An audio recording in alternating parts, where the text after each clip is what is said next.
management, or advertisers of this station. You're listening to The Source, an eclectic arrangement of diverse, powerful voices tackling the issues that affect us all. So let's get started with The Source.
listening to Black Women's Leadership Council on WURD Radio 96.1 FM, 900 AM, streaming live on WURDradio.com. And it's also on Facebook and YouTube. Good afternoon, Rita. Good afternoon, Joanne. You look sunny and beautiful. I love that top. You know, I want to be outside. I want to go somewhere. I got the fever. Yes. I done been locked up, locked down. I've been ordering so much summer stuff. And, you know, just in the anticipation, I like summer. I like spring. I like summer. And it should be a more brighter, you know, hopeful time of the year. And this has been a bad time. This is a rough time right now, Joanne. So I want to give a shout out to, you know, one of our favorite listeners, Emma Chappelle's grandson, Troy. He was the first one up on Facebook today. Oh, was he? Yes. Oh, hi, Troy. Love Troy. We got to get you back out too, Troy. Yes.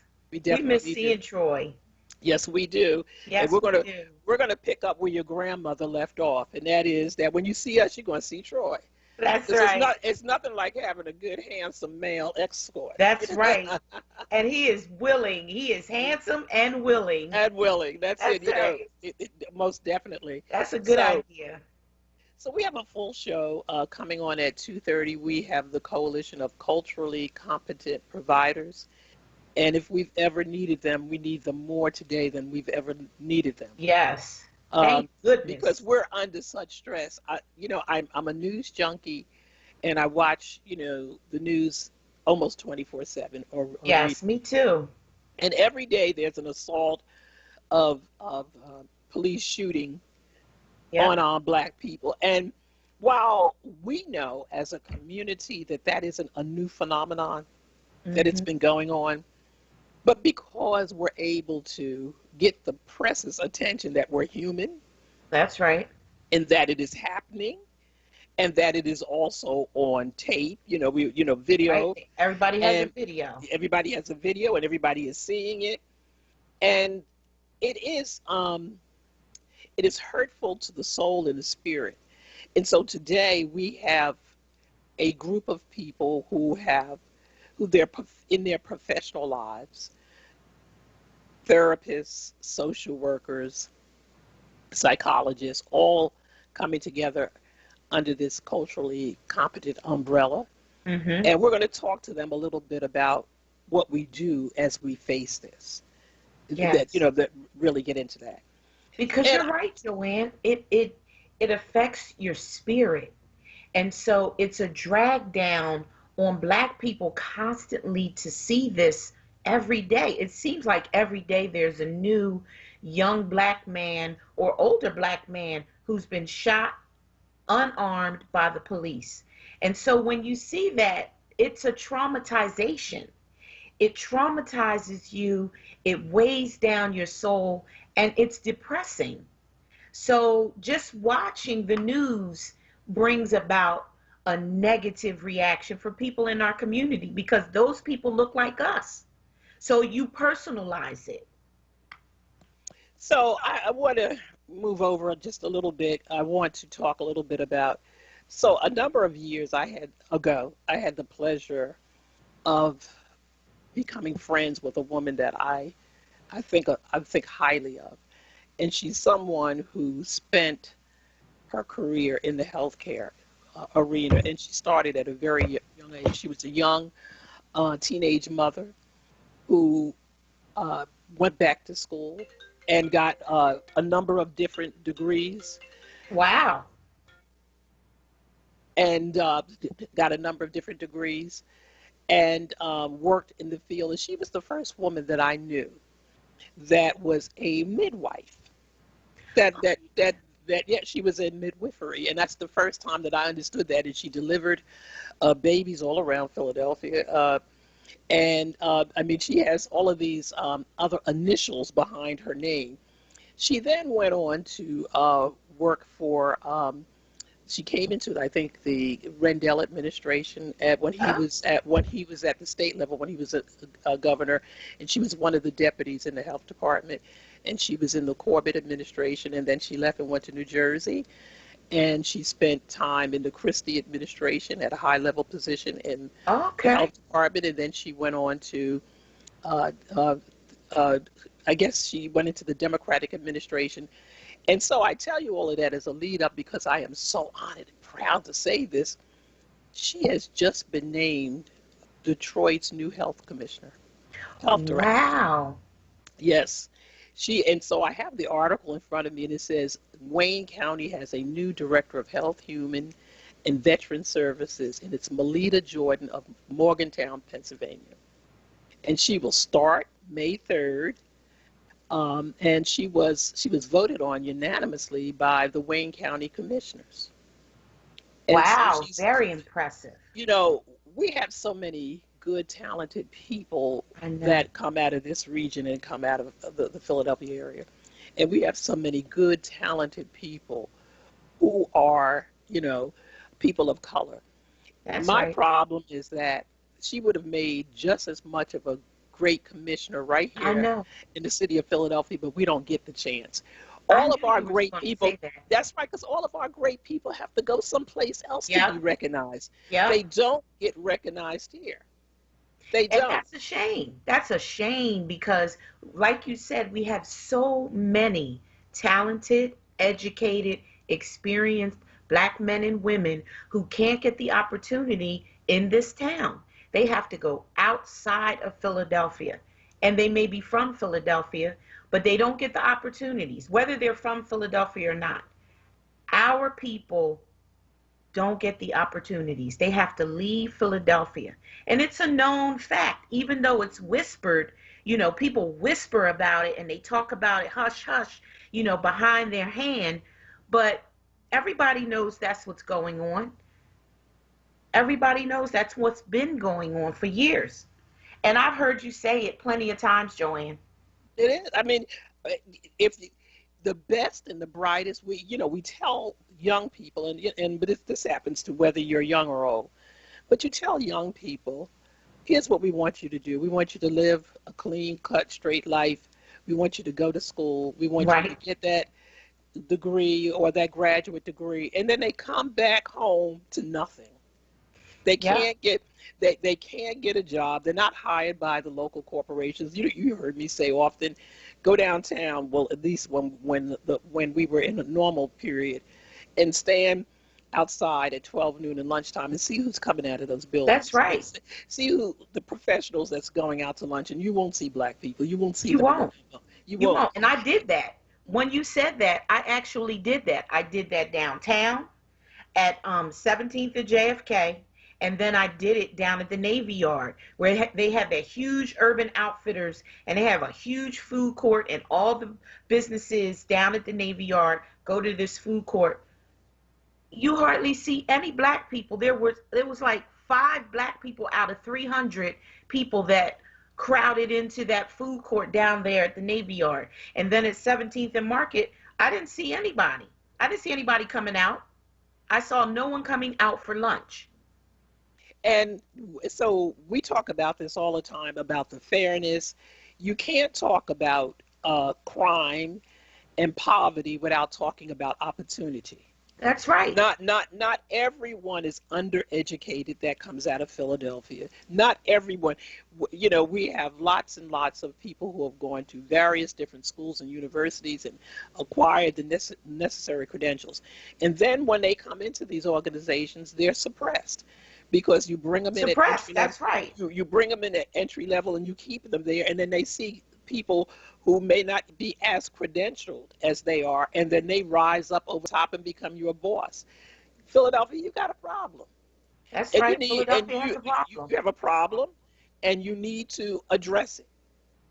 They do, and I've told you many times, Joanne, about my experience with Comcast.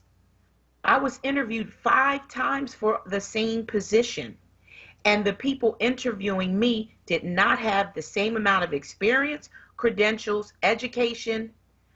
Almost 20 years of experience in telecom. almost 20 years in telecommunications, legally and at the project management level. And I could not get hired. Yeah, I mean, it's a closed shop, and so last week we had a conversation to talk about how do they get away with that, and it leads back to that in the general community at large, we have no one in leadership positions, and I'm not just talking about elected leadership. I'm Hmm. talking about people who take some of these posts. Some of the people who find their way within these corporations are afraid to speak up because they figure that they'll lose their positions. But there is always comfort in numbers, and when you speak out and let people know what's going on, then I think you can gather the support that you need. And then where I always go back to the elected body, a lot of these corporations need things. I go back to what Elizabeth Warren said years ago, Senator Warren. She said, don't ever tell me that any corporation got there on its own. Anybody who's made a lot of money got there on its own. Because in order to have your business, you got to have transportation that's funded publicly to get your Right. workers there. You got the streets and the carrying of the paving of the roads, the grants for electrical grids and all of this other stuff support your business. So That's at right. every level, government supports business, Hmm. and business and government get supported by your tax dollar. And so businesses that want to do business in Philadelphia reap the benefits in many, many, many different ways. Not even to suggest that in the real estate that they're getting these 10-year tax Exactly. abatements, and all of these other programs that allow them to do that. My problem is that when they come before city council asking for these breaks, Hmm.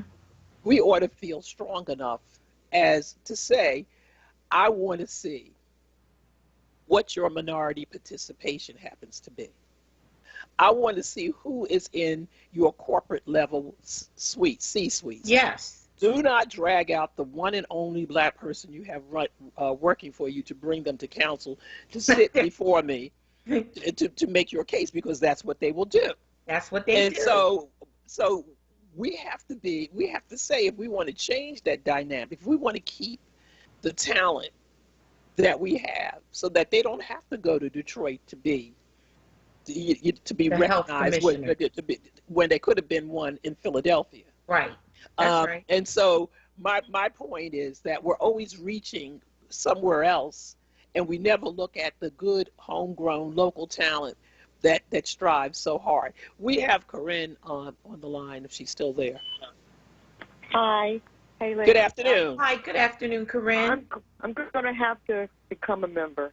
I'm overdue for that. I've been sort of distracted with my COVID. And we want spread. you. We want you too. Yes, we I'm do. definitely going to make it happen before the end of May, in a week or so. I'm going to. In fact, why don't you publicize more your website so we can figure out how to. We'll do that. access We'll do that today. We'll do that important today. Yes. for our market. We definitely. But I'm calling today because I'm always listening, and I'm always about solutions. We talk about the issues and the problems, but what I wanted to do was address the statement of your closed shop, and I also wanted to raise the topic on how hospitals, the 5 teaching hospitals in this city, do wonderful things for people in crisis.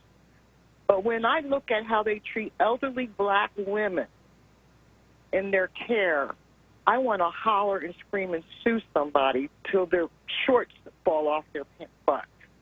Because I'm finding, in Philadelphia in particular, African-American elders are not being given the same care as others in the purview of these hospitals. I'm in these hospitals in and out all the time. We had Glenn Ellis. Glenn Ellis can tell you firsthand. He's out of Philadelphia. You got Carmen Spotted Eagle, who's about to leave this country because I cannot take it anymore. We keep walking around kicking the dirt talking about our credentials, but let's talk about how a person with very little education can actually write their own bill, write their own legislature. I recommend that you find this woman. Her name is Jean Pollard, Pollard. She's in Alaska. And I watched her from point one to all the way to get it through Congress, or her state Senate, rather. And it was brought to Congress, the fact that this bill was passed in Alaska. But she got sick of it. She couldn't get anybody to help her, so she did it herself. And that's the kind of spirit that I have as well. Do it. Just do it. Stop talking about why it's happening and do it. Write these bills. Create new laws. We can't look at our politicians. They're too busy with their slick outfits and their lizard shoes to help us.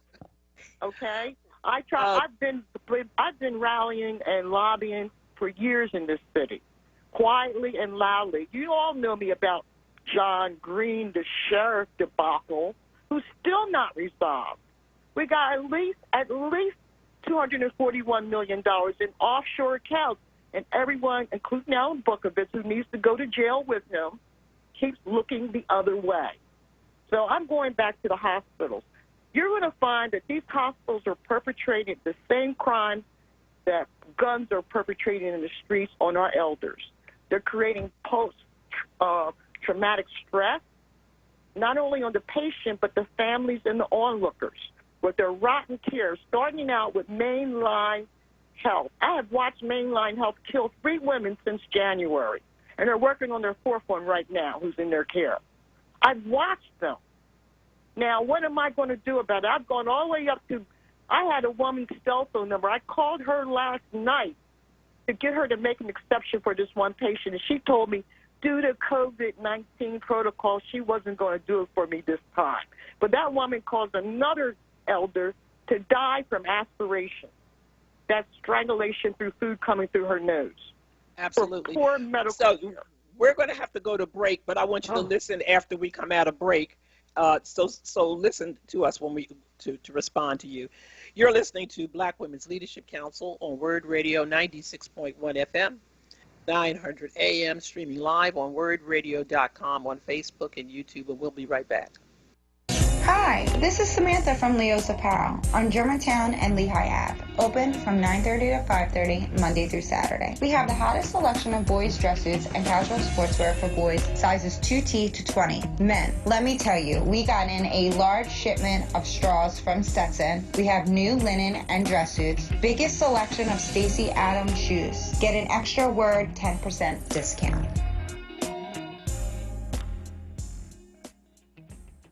Parents, teachers, guardians, 100 Black Men of Philadelphia offers a free mentoring program for boys in 1st through 12th grades every 1st and 3rd Saturday. Students will engage in age-appropriate youth development, career exploration, critical thinking, and leadership activities. Students can earn monthly stipends for participation and are eligible for electronic gift cards, prizes, and scholarships. Register today at www.100blackmenphilly.org or call 267-258-2900. Spring forward to throwback. All this month, when you start or renew your WURD membership, you'll get exclusive WURD throwback swag, vintage backpacks, books, and tees. While supplies last. Offer ends April 30th. Sow seeds into Black Talk Media and grow with us. Visit WURDradio.com/join now to start or renew today.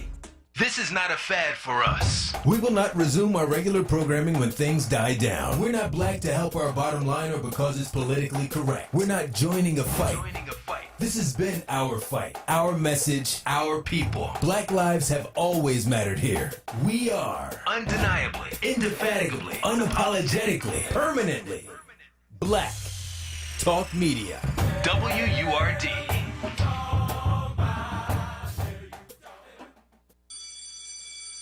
What's up, Philly? It's Sincerely Sarita. The world is inching back to normalcy, but our approach to educating our children may never be the same. Commonwealth Charter Academy, or CCA, has nearly 20 years of experience providing a flexible, stable, online education in the comfort of your home. Enroll today at ccaeducate.me. Here are the benefits to your children and your family. Number 1, world-class education and accredited lesson plans streamed directly into your home at no cost to you. Number 2, laptops, headphones, and high-speed high-speed internet access, all provided at no cost to you. And number 3, a learning environment completely free from classroom risks like bullying and other distractions. CCA has been in our community long before this health crisis and will continue to faithfully serve students and families well into the future. Join the more than 2,500 students from Philly who already attend CCA. Enroll now at ccaeducate.me. Tune in every Saturday at 4 p.m. for the Did You Know Show with host Bryant Green, right here on WURD 96.1 FM and 900 AM. The Black Words Book Club. Word Radio's monthly conversation on books that explore the African American experience through social, economic, and environmental justice issues. Tune in the second Tuesday of every month on Evening Words with Nick Taliaferro, 4 p.m. till 7 p.m. The next book for May is Living in Color by Tommy Davidson. Be sure to listen live, as Nick Taliaferro will hold a contest for a giveaway book bundle that consists of 4 titles from Kensington's Defina's Authors of Color's newest release. Don't miss it. Tuesday, May 11th on Evening Words with Nick Taliaferro. Attention for Word members. Get your copy and receive a 20% discount when you purchase at Harriet's Bookstore or Hakeem's Bookstore. For more information on the Black Words Book Club, visit wordradio.com. The Black Words Book Club is sponsored by Defina. Defina is an imprint of Kensington Publishing Corporation, America's independent publisher, concentrating on authors of color. The Word Radio newsletter, keeping you informed, engaged, and connected. Sign up by visiting wordradio.com. Scroll to the bottom of the page and type your email address under Connect with Us. You'll receive the latest information on Word Radio, messages from our president and CEO, Sarah Lomax Reese, exclusive articles and multimedia content, and resources. Stay informed with the Word Radio newsletter. This is Word Radio, 96.1 FM and 900 AM WURD Philadelphia. Black Talk Media. You're listening to The Source with Black Women's Leadership Council on Word Radio. Streaming live on wordradio.com and the Word Radio app.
You're listening to Black Women's Leadership Council on Word Radio, 96.1 FM, 900 AM, streaming live on wordradio.com.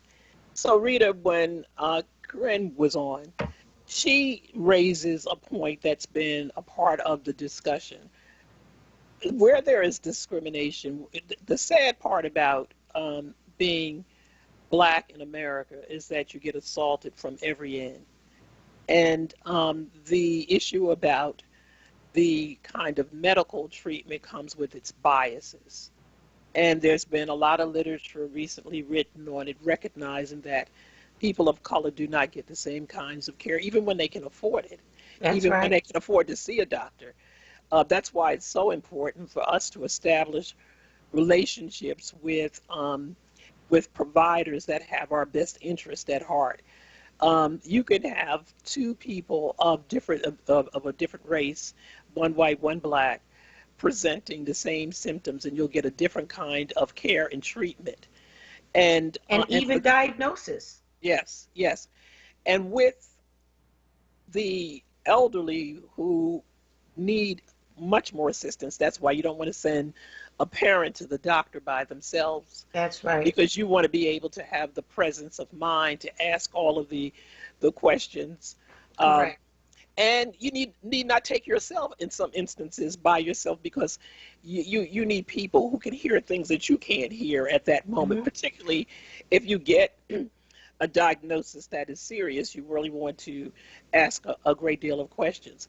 But what I was thinking about when Kareem was talking about it, I know that our sister who practices law, Rhonda Hill Wilson, her practice is almost geared to the elderly or in nursing homes. Nursing homes. Yes. And she has won a number of cases, and she is thoroughly researched on this, and that's been her life's work, protecting individuals. And so we need to come back to this and delve into it more, and perhaps do a show around it. There's so many things that we need to talk about in order to so many, Joanne. And you know that I really do have some firsthand experience with it because of my mother being in the hospital several times before her passing, and having to be really, really strong as an advocate for her care. She had several underlying conditions that made it difficult. She was a Japanese woman, so there was a language barrier, and she was hard of hearing and was deaf in one ear, so there was another disability. And if we weren't with her, they completely walked over her. They never listened to her. They claimed they couldn't understand her. And so I know firsthand what the healthcare system does to people of color, and how they just brush them aside as if they don't have a say in their own care. So if that's going on in a family where we are all standing up as advocates for our parent, you know what's going on in families where there's no one to stand up for that elderly person who's admitted into the hospital and then receives care. It's from the nurses on down. The doctors, the nurses, the CNAs, everyone who comes in and cleans, they just brush you aside as if you're not there. They don't thoroughly clean the room. They won't thoroughly ask. If you ring the button, the nurse's bell, they'll take their time coming in. They'll tell you that it's not time for this, even if you know it's time for her medication. So we do have to have a show around it, Joanne, and shine a light on what's really going on in the healthcare system when it comes to Black and brown people. That's one thing that came up with the COVID pandemic, is that the disparity was tremendous. So I think we do have to talk about it. Let me go back to where we left off last week when we ended the show. So there are a lot of things that are going on in the city right now, and I want people to pay particular attention. I want to start with the DA's race. I don't know where everyone happens to be, so let me recap, okay? Okay. We have two candidates that are running for the nomination for the Democratic, in the Democratic Party for DA. And that is the current DA, Larry Krasner. Mm-hmm. And we also have the challenger, who I tend to think very strongly very strongly that he is in fact being supported. Carlos Vega is being supported by the FOP. Yes. Let that sink in for a minute. Let that sink in. I do not say that Larry Krasner is perfect. But what I will say is that when we look around the country and we look at these shootings, and before I come back to Philadelphia for a second, let me go to Minnesota. The difference in getting a conviction in Minnesota was the state attorney general. Right. Having to bring him in. And the fact that not just bringing him in, if he was not elected as the state's attorney general, the outcome of that case could have been very, very different because he gave it the resources that they needed, the attention that it needed, and he put on what one would say in sports a full court press and brought on a guilty verdict. If we do not start changing and keeping, in some instances, the more progressive DAs, the moment that Larry Krasner was elected, he was shot at, verbally shot at. Yes. Because the FOP and the Philadelphia police knew that they did not have a friend in him. Now, a friend in him in a way that he was going to go along with everything that they said. Right. Everything that they did, every lie that they told, when it was time to go to court to put young black men and women and send them to jail. That's right. This city has been known for over the years of getting, they used to, and back in the day, used to beat confessions out of people, and they went to jail. It didn't matter if they did the crime or not. They may be guilty for something else, but we're just going to tag you with it. We have more African-American men in jail coming from Philadelphia, filling up prisons across the state. We have more people on death row. We have more people. We have the cycle that's there. And so every once in a while, we do want someone who's prosecuting to say that not one size does not fit all, that looks at the facts and whether or not that what you're being charged with is what you actually should be charged with. Right. And so it's appropriate. So people get angry, and this is not what the FOP wants, because when I look at it, and this has nothing to do with the police commissioner, because I think she's trying her hardest best, and if you really knew everything that she was up against, you'd actually in ways say, I don't even know why she took the job, because right. It's almost impossible, because you're working with a group of people who are working to work against you. Yeah, they're working against her. That's right. And so, and in this instance, what I am talking about is that we have people who are getting into bed with the FOP and that don't like Krasner. Now, every time we have had him on the show and we have had an elected official call up and say that the problems that they had with Krasner, it never turns out to be real. That's never true. Turns out to be real. Because when you break it all down, it doesn't, and I've asked this question on air, I've asked this question of people privately. I don't care if someone has a prickly personality and they're not kissing my you-know-what, okay? Because a lot of it is that if he don't kiss their you-know-what, then, or give them the whatever. What I care about is, are you doing your job?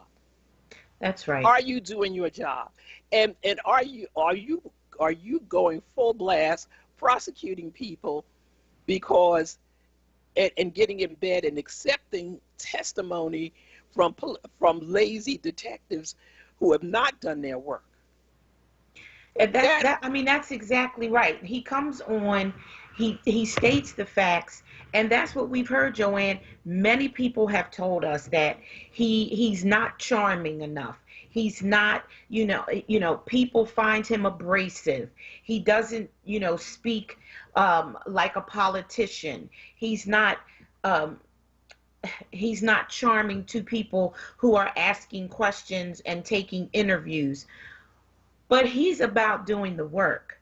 Now, like you said, he is not a perfect person, but he is about doing the work, and he is about doing the work fairly, and he's about justice.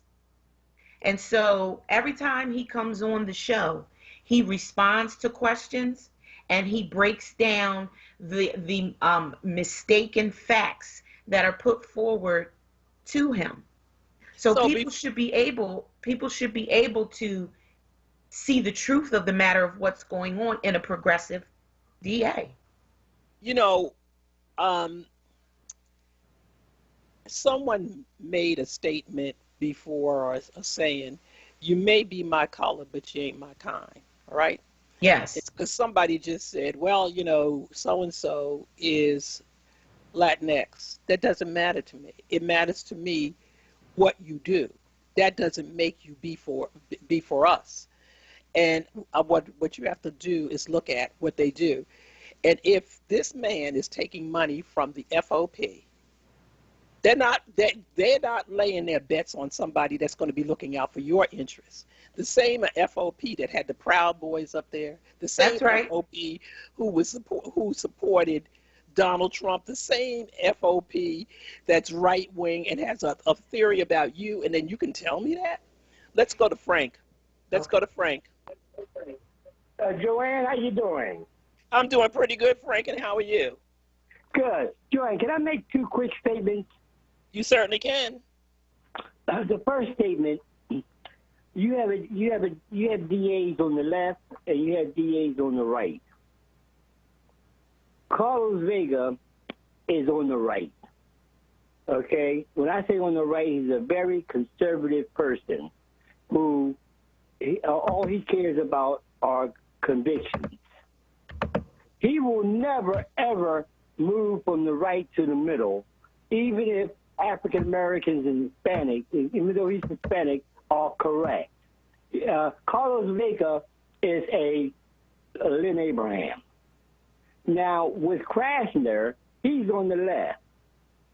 You can get people on the left to move to the middle, but it takes people like you and your organization and folks to sit down with Krasner and say, Krasner, we want you to take a ride through the hood at 1, 2 o'clock in the morning and see what we have to live through with these people that are coming in court. That's very important because these wolves are keeping us from even coming out on our porches and our kids during the daytime. Okay? You can't let people out. You got to prosecute some of these people because some of these people, Joanne, has to go to jail. Not all of them. Okay, because some of them are innocent. But that's a DA from moving to the left to the middle, and you will not. And if you want folks to be walking down the street, getting locked up, getting stopped and frisked, Carlos Vega is the person. Okay, if you want somebody to dispense justice and not go back to the Lynn Abraham days, you want Krasner in there, number one. That's my opinion. That's the old guy's opinion. The second statement, Joanne, go ahead. No, because you, as a practicing attorney, you know from what you speak. But you better believe I know what I say, and I'm telling you, Krasner can go from the left to the middle, put Krasner in a car at 1, 2 o'clock in the morning, or now, and drive through the neighborhood, Krasner, and I want you to see how we're living in the hood. And we don't have to live like this because some of these people got to go to jail. And I know what you're trying to do, but some people you can't help. Some people you can. And the ones that you can, let's work on them. Now, the second point, Joanne, 30 years ago, you and your sister and Tony Williams, I came to y'all, and you don't even remember this, 30 years ago, so you was about 10 years old. That's right. I brought Lisa Rao, and I called you about Lisa Rao. Danny Williams, yeah, you remember Danny Williams. He was the second guy in charge of the fire department under Ayers. I do. Really like him. Him and I went to high school together. And Danny was the president of the Black Firemen Association. The Valiants, yes. The Valiants. He brought Lisa Rao into my office when she was first running for a judge. I didn't know Lisa Rao, and hell, I didn't even know she was married to Krasner. Okay, I don't do criminal law, so I never ever in 30 years ever been in front of Lisa Rao. And you and your sister and Tony and the other African American war leaders supported her 100%. Okay, and she was one of the best judges on the bench. And sometimes you want to brag about yourself because that's what we do, hopefully, for a living. Put good people on the bench, and she was one of them. I still don't know Krasner as of today. If Krasner saw me in the street, he wouldn't even know who I am. But 30 years ago, Danny Williams brought her to my office. We sat down, came up with a game plan, and she didn't have the endorsement from the party. I don't think she had a lot of money to run. But she ran with Danny Williams and me and you and Tony and a few other African-American war leaders 30 years ago, Joanne, 30 years ago, and she won. I remember. Yep. So here's what I got to do. I got to move on, but your point is well taken, and I think that we have to really examine the people who jump in the bed, because see, some people won't look out for the general body. You know, there's some people who will be protected by this system because they never have to face the consequences of the positions that they take. But the people who are out in the street that will get their heads bashed in, who will end up in the system, who will end up needing someone, they can't come to those people who played footsie and changed and put someone in office that would put them in jail without ever taking a look at any of the circumstances around it. I'm going to go to George. Joanne, it's good to hear from. Good to hear from you. Where you been, George? Listen, I've been around. You know, I just miss Mr. Chappelle so much. You know, but she would want me to keep doing what I do. You know, I'm gonna miss her when this virtue thing is over. I'm gonna really miss her because then those idiots can act like they act. You know, at least they had some type of respectability when she was there. You know, they was like more. They had a little bit of respect for the everyday common citizen because she would cut her eyes over there and look at him. Let me say this here, Joanne, is that, you know, you got two big organized crime families in this city, you know, and people really, like, look over it. One is the FOP. Two is the preachers. Larry likes listening to those preachers. That's why he be in the trouble and the problems he had. You know, if he didn't listen to those preachers so much, he wouldn't have the problems he had. You know, most of them ain't nothing but a bunch of extortionists. All they look for is $1. You know, they have turned religion into a business opposed to praise, you know, prayer, helping, and all the other things that go with it. It's just horrible. But, you know, but Kenny's going to take care of all that election day, like he always does. He got his special group of Negroes that he's going to take care of, and they're going to suppress the vote. Also, you got to look at this here.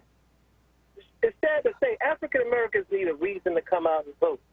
That's the only thing Larry got going against him harshly now, is that people in Philadelphia don't have a reason to come out. I mean, had that George Floyd thing, the cop did that, if he had been found not guilty, then all across the country people be coming out in droves. Now they feel as though they got a victory and all this other foolishness. Believe me, it's going to be the lowest turnout we ever had. They got over 4,000 or 5,000 Republicans that have switched over to Democrats. Nobody's talking about that. Everybody's trying to sell themselves, and then they're trying to figure out how can I make some money out of this out of this election cycle here. Lay people don't understand how this business is and how this game is really played. They care less about everyday people. It's all about them. If I can get a contract, can my son get a job? There's always something that they want. Something. It's a shame, but I face the facts and know what it is, and I play within the perimeters if I know what you can get and what you can't get. But if you can't help our people or help people in general, I have no use for you. As much as Larry did for black people, African Americans, it's a shame that they're not going to come out.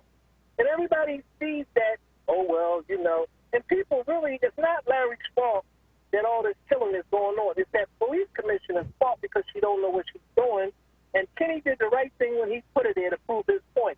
It's a black woman. You can't say nothing about it. This is what you asked for. This is what I gave you. So everybody has to protect her. Even though she don't know the job and she's not qualified for this job, and she can't let. She got a $350,000 pension invested. She's already invested. She did 1 year here, and she get a pension. That's not fair. It should be based on performance, but it's not. Do we ever, George, they're telling me about a break that I have to come up on, but let me just say this. I agree with you up to a point, but I don't agree with the attack on the police commission. It doesn't matter how much money she makes, it doesn't make. We never question how much money a white person makes. We don't. We never.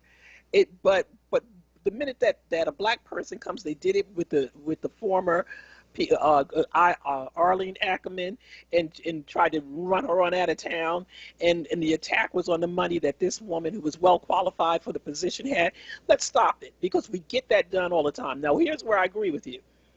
Our folks are playing footsie with the FOP, but we're gonna pull that campaign finance report. We're gonna read it on air, and and if you took money, and I don't care how you cover it up, if you took the money, we're going to talk about you, and we're going to tell the people, and you make your decisions. And if you're elected and you took the money, it's going to be on the campaign finance report. And if you're one of those groups that formed and you took the money, it's going to be on the campaign finance report. And any dollar that you take, we're going to tell it. And now the listeners, it's up to you to do something about it. Someone said to me, we need to start calling out names. Well, the way we call out names is that we get the facts, and when we have the facts, we put it before you. We're going to go to break, and we'll be right back. You're listening to Black Women's Leadership Council on WURD Radio, 96.1 FM, 900 AM, streaming live on WURDradio.com. We'll be right back. Recovery starts with a call. Pennsylvania's Substance Use Disorder Hotline is staffed by real people who are trained to help. They're here 24 hours a day, 7 days a week. They'll get you or your loved one into treatment regardless of your access to insurance. If you or someone you know is suffering from addiction, call 1-800-662-HELP. Recovery starts with a call. Paid for with Pennsylvania taxpayer dollars. Hey everyone, it's Michelle Obama, and I wanted to let you know that Barack and I couldn't be more thrilled that we got our COVID-19 vaccine. This is a deadly disease, and we know the vaccine will protect us from getting really sick. It's how we'll start getting back to seeing friends and family and doing all those things we love again. So I hope you'll join me, Barack, and millions of others around the country and get your vaccine as soon as it's available to you. It's safe, it's free, and it could save your life or the life of someone you love. To learn more, just go to cdc.gov/coronavirus. I know it's been a long, hard year, but we can beat back this pandemic. With your help, we can do this. Paid for by the U.S. Department of Health and Human Services. The Money Matters Show has a new time. Tune in this Sunday at 5 p.m. for The Money Matters Show, providing information and understanding about accumulating, preserving, and transferring your wealth, with host Walter Watson.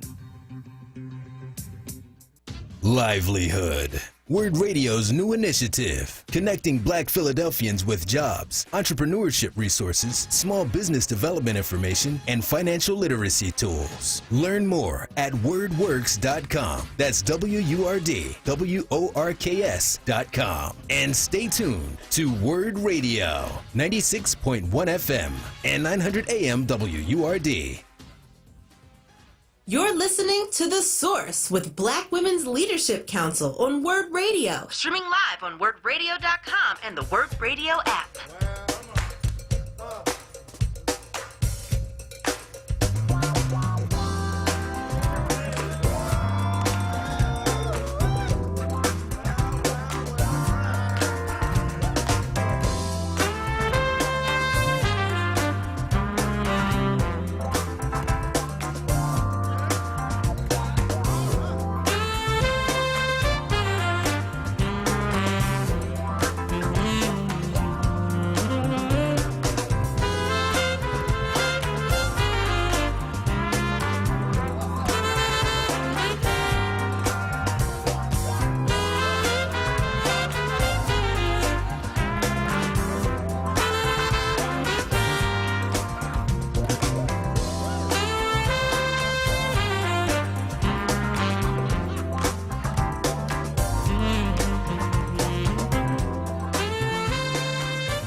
You're listening to Black Women's Leadership Council on WURD Radio, 96.1 FM, 900 AM, streaming live on WURDradio.com on Facebook and YouTube, and we're right back.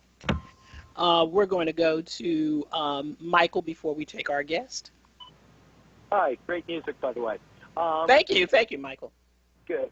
There's a huge disconnect to a lot of the people calling in. They don't seem to have the faintest clue what it is a DA does.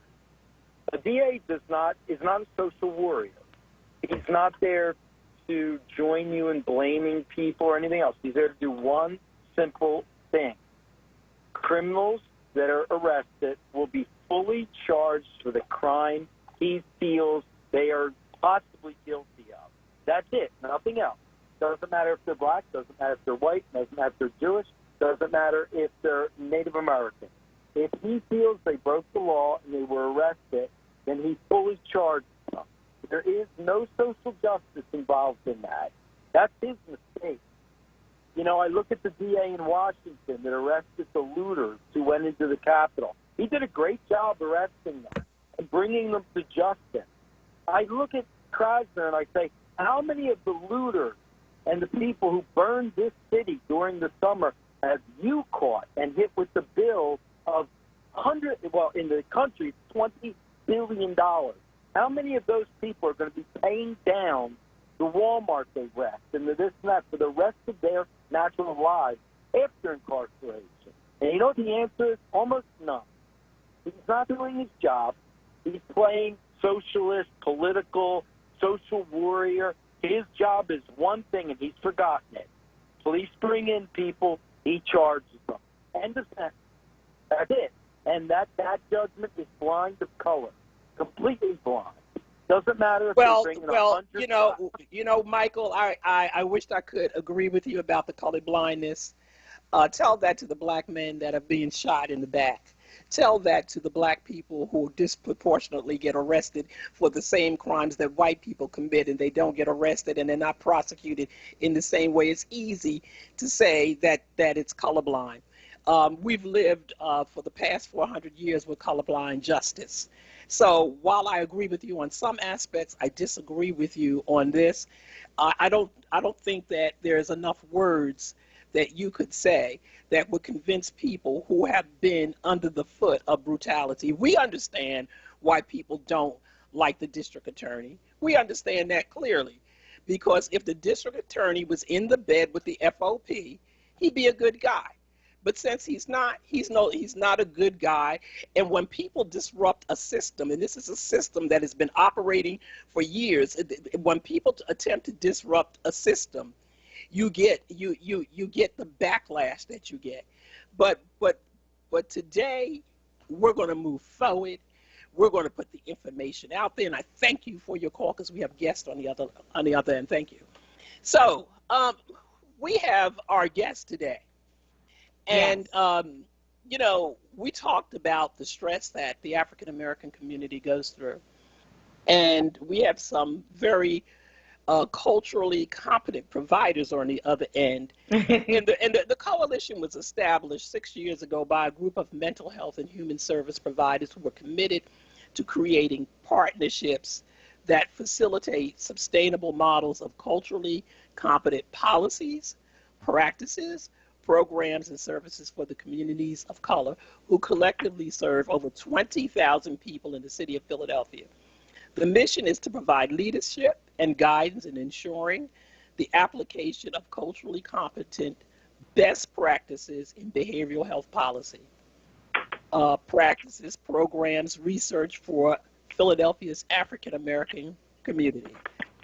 LaJewel Harrison, chair of the Culturally Competent Providers, and she actually represents West. Yay, West. Yay, and Asher Kemp, executive director of the coalition, and Dr. Reggie Banks, board member and a psychologist that I think very highly of. Renata Cobbs Fletcher, president and CEO of Northern Children's Services.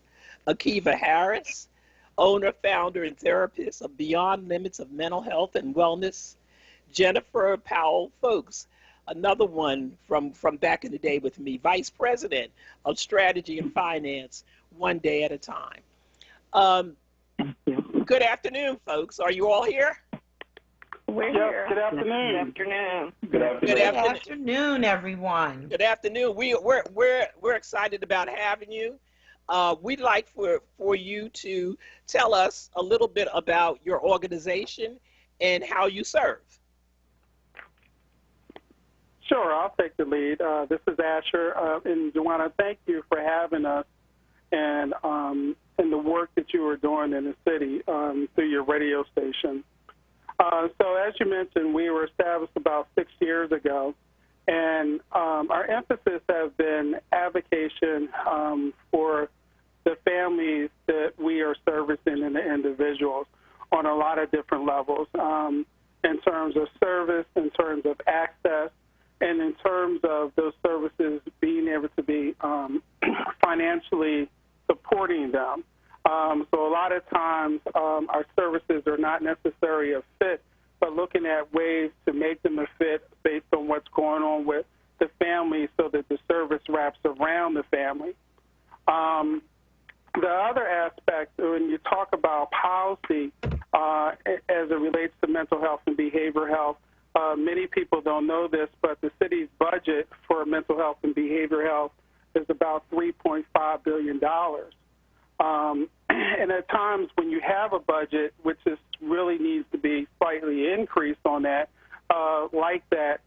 people think that you can allocate those funds to other things within the city's deficit.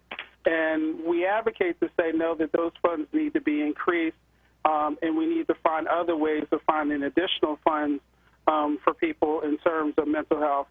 And especially when you talk about times like this in regarding to the pandemic. So that is just a short version of some of the things that we do. And I'm sure that if you have other questions, my colleagues will be glad to jump in as well. Why don't we go around and have each introduce themselves so that they know individually? Mm-hmm. Go ahead. That's a good idea. And thanks again. This is Joel. Thanks for that amazing introduction and welcoming us to this show and always sharing your platform. And just to piggyback, I am the president of LGH Consulting Firm and the chair of the coalition. And just to piggyback on what Asher was saying, it was a group of organizations that I was part of the founding committee that collectively got together because we understood what it meant to have Black people in management as a part of the organization and what we wanted the services to look like. And we knew we needed to collaborate in order to make sure the policies that were being produced actually produce great results in our community, specific to our community, that they were culturally competent, that people were hiring people that looked like the people they service, and that the rules that the state is pushing down as far as how we should service our community is actually helpful to our community. And we knew that if we collaborated together, we could get more done together than apart. And certainly now in this time when the disparities are increasing, right? The pandemic has really shown a light on a lot of the disparities in our community and really exaggerated a lot of them. And so now more than ever, we have to figure out how to keep our neighborhoods healthy, how to keep our children healthy and alive. And we're doing it together under this coalition. So the rest of the people on the call are clinical people, and I really wanted to just take a second to say that because they're the ones that really should have the mic and start explaining what services will look like and how we can help assist and keep our communities healthy. Would you mind introducing them, LaJewel? Sure. Dr. Banks, you're on? Yes, I am. Can you hear me? Next. Yes, Dr. Banks of Delaware. Yes. Hi, I'm Dr. Banks, and affectionately known to a few people on this call as Reggie. You can tell them that you can tell them that I've adopted you. Yes. And I'm so thankful to be adopted by my friend, mentor, neighbor, and an adoptive mother actually. But I've been in the field. I've known a lot of my colleagues in this group for many years, and I'm a community-based psychologist. I'm a chief psychologist at Dunbar Community Counseling Services, and I hail from East St. Louis, Illinois.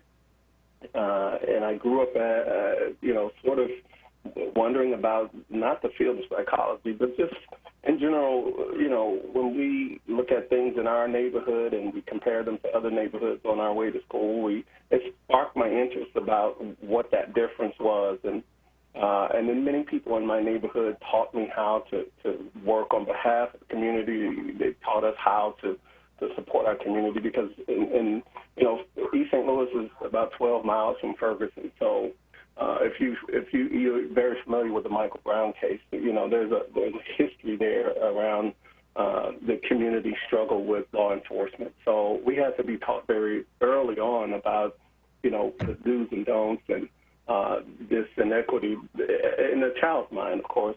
But that sparked my interest in both the fields of psychology and architectural engineering, and it ended up that psychology won out, and so I've been a advocate and a coach, and just using it in my own personal healing as a tool to move myself forward and my community forward, and I'm happy to be a founding member of the Coalition of Culturally Competent Providers to continue this mission. Thank you, Dr. Banks. Great. LaJewel, who else do we have? Sure. Jen, do you want to go next? Absolutely, LaJewel. I gladly do. Thank you so much. So I will not discredit the excellent clinicians on this phone by saying that I am one, but I have been trained by them. And most especially, I basically am a builder of organizations, most especially minority organizations, taught by the very best, one of which is Joanne Bell. And so in my short career as a community developer and back office developer, I had the advantage of working with the likes of Joanne Bell and Clarisse Wynn and Carol Brooks, and working in minority communities at this point now, right, Joanne, 20 good years ago. Yes, it was. But here's, so I want to ask you to hold on, Jennifer, because, this is radio, so we got to stop for a break, and we're going to come right back to you. You're listening to Black Women's Leadership Council on WURD Radio 96.1 FM, 900 AM, streaming live on WURDradio.com. We'll be right back. Soul Food Mills Restaurant is here and open for business, located at 4514 City Avenue in Philadelphia. To find the delicious menu, visit www.soulfoodmills.com. Open on Wednesdays through Saturdays, 12:30 until 9 p.m. and on Sundays, 12:30 to 8 p.m. Make a phone order for pickup today by calling 215-921-6462. Delivery is also available via Uber Eats, DoorDash, and Grubhub. Barbers on Broad. We know grooming is important. Let us show you why. Our barbers have over a decade of experience providing quality services in a professional manner. We specialize in all the classic styles and cuts while delivering the sharpest finishes. Located at 1220 North Broad Street, Suite 3, best in town, best on Broad, Barbers on Broad. Mention this ad to save 10% on your next service. This ad is brought to you by the North Broad Renaissance and Truist Foundation. Need to replace your Social Security card? In most states, you can request one online with a My Social Security account.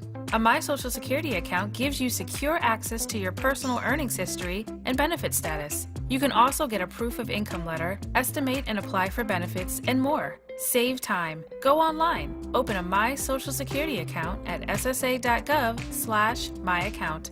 Social Security. Securing today and tomorrow. Produced at U.S. taxpayer expense. You're listening to The Source with Black Women's Leadership Council on WURD Radio. Streaming live on WURDradio.com and the WURD Radio app.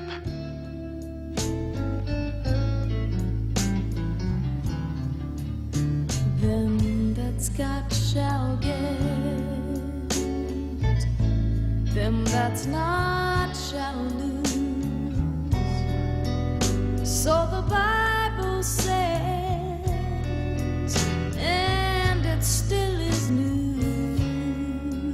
Mama may have, Papa may have, but God bless the child who's got his own, who's got his own.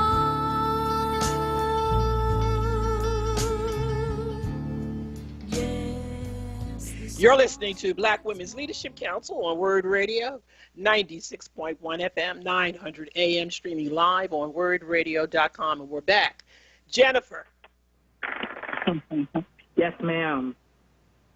So you were telling us how you got there. Yes, I came the long route, and basically working with community groups and small businesses on our corridors that were struggling in our minority communities, as well as nonprofits, as you know.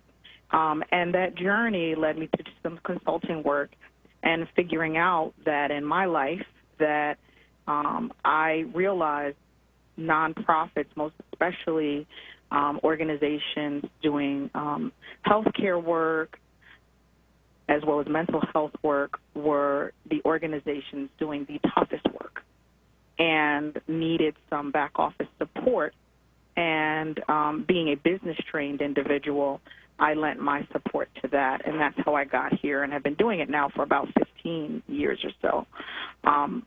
And it led me for the last, it'll be 9 years in July, to this wonderful organization, One Day at a Time, that was founded 35 years ago by Reverend Henry T. Wells and is now managed by our president, his son, Mel Wells.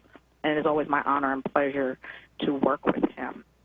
I also realized that this was lonely work, and you find yourself a lot of times in being a minority organization struggling not just for the funds, but also for a voice. And, you know, Joanne, I was fortunate to have mentors like you and Linda Watson that never, ever told me I had to be quiet. So that's the last thing we wanted you to be. We wanted you to speak your truth. We wanted you to be spunky. And you know what? You never disappointed. Thank you, Joanne. I appreciate that. And yes, I was very... I'm sorry, go ahead, Jen. So I was very fortunate to have meet someone in an organization I belong to, the National Coalition of 100 Black Women, LaJewel, who lent her expertise to my struggles. And, you know, that is real. I realize what we do, not just as individuals, as people, but most especially as women of color. And she understood that the struggles I was having with my organization to try and grow it, to make it compliant, to move it to its next level required real support. And she lent her voice, her mind, and her strength to my struggle, and I will always be grateful to her for that. And one of the wonderful things she did was help me get to the Coalition of Cultural Competent Providers. And this is how I ended up here with this wonderful group of individuals. And I think at all times we're speaking in one voice around the advocacy. But I've kind of probably used up all my time, but just simply to say that in my role as VP, and I've grown in this role, you know, I've grown the organization, you know, millions of dollars from when I first started. You know, we've hired, you know, easily 50 people since I've started and grown our platforms. We're now out on the streets working with individuals right where they are. Even during the epidemic, we were one of the few teams that never closed. Our doors never closed. We continued to serve with food banks as well as services indoors and outdoors on the streets. And we have the advantage of being right in the center of Philadelphia at Broad and Lehigh. And with our services, you know, the first service founded by Reverend Wells was a recovery service in which his wife so graciously allowed him to have people in his house and sleep in his children's bed. He moved his children out, and he let people, sleep in his house, and he serviced them in that way. And his wife was his partner in all ways. And we lament their loss, and we lost our mother to this recovery to COVID this past year, Margaret Wells, and a mentor of mine. But I will simply say that is also the epidemic we live with, because as we know, we disproportionately are affected by that. I could get on my soapbox about that as well. But I will simply say that as we grow as an organization, I know that I have the advantage of individuals like yourself, Joanne. Dr. Banks has also offered me support.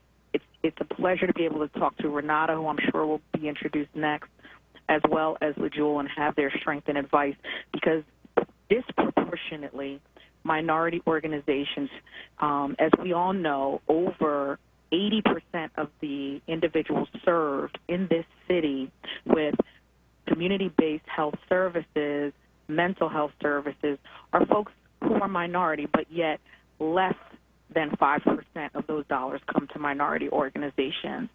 And it's just getting worse. And so I'm grateful to the folks in this organization to help us give voice, help us to circle our wagons, and let folks know that we are competent, that we are capable. I have LCSWs on my team, master's level like myself on my team, and we are growing. And evidence-based is not evidence-based because they choose not to find the evidence in our community. Again, don't let me get on my soapbox. And I'm going to come back to that. I'm going to come back to that because I'm going to ask you a lot of questions. I want you to hold on to that because you've gotten into some areas that my questions are going to go to. So let's go on with the introductions. Who else do we have? Yes, thank you. Thank you, Jen. Jen reminds us that we just have a really dynamic group of people, and she is just such a great voice, great energy. And whenever I'm in the room and people are talking about any sort of substance use treatment, prevention programs, and Jen or Odette is not in the room, I know they are off their rockers and have no clue what they're talking about. Jen provides the best services, and when she says we do these things, she literally means we. You will find Jen outside with her staff, providing service, grabbing people, saving people off the streets, and we love her for that. Next up, we have Renata, who is the CEO of Northern Homes. Thank you, LaJewel. Happy to be here, and I would just sort of echo what Jennifer said. I am not a clinician. I have been fortunate enough to run Northern Children's Services and work with a number of amazing clinicians, so just wanted to clarify that. I've been here for about 6 years, and I'll be brief. We were founded in 1853, so I like to joke now that the overwhelming majority of the young people that we serve are African American, and probably there may be some people turning over in their graves in terms of who we are now and who we serve. But I'm proud to be that person right now.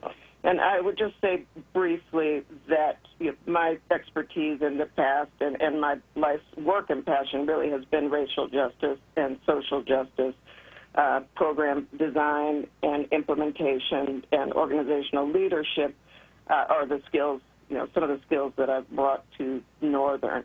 And I would just finally say that my work has been here in Philadelphia. It's also been national, and been fortunate enough to do some work in other countries.